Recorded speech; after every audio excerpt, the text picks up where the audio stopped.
Loan दिलाने के नाम पर कई गांव की महिलाओं से लाखों की ठगी का मामला सामने आया है। दरअसल शेखपुरा जिले के बरबीघा प्रखंड के राजरोपुर गांव की रानी देवी, मंती देवी, सुनीता देवी सहित कुछ महिलाओं के द्वारा सोमवार को एक महिला को पकड़कर थाने लाया गया। थाने आई महिलाओं ने उक्त महिला के द्वारा लोन के नाम पर ठगी का आरोप लगाते हुए पुलिस से रुपया वापस करवाने की बात कही। वहीं आरोपी महिला ने थाने में जमकर हंगामा भी किया। पुलिस अधिकारियों को भी धौंस दिखाया।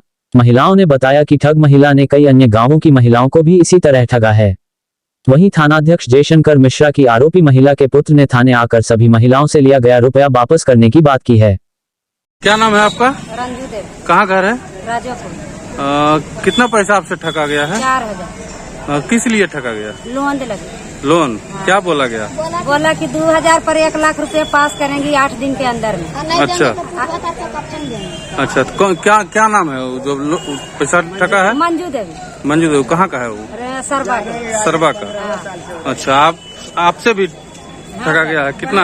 2000। क्या नाम है आपका? सुनीता देवी। सुनीता देवी। 2000 रुपया आपसे? 2000। 2000। क्या नाम है आपका? आपसे? 1000। क्या नाम है आपका? आपसे? 6000। क्या नाम है आपका? मंती देवी। क्या बोला गया था आपको? कि लोन देंगे कि कोई 1 हफ्ता के अंदर में 1 हफ्ता में देंगे। कितना लोन देने का बात हुआ था? 6 लाख। 6 लाख। हाँ। अच्छा, आपसे? 2000 लिए हैं लोन के नाम पर कि लोन देंगे नहीं देंगे लोन तो हम पूत भतार के कफन देंगे नहीं। क्या नाम हुआ आपका? चंचला देवी। आपसे? 1000। क्या नाम हुआ आपका? चलिए ठीक है।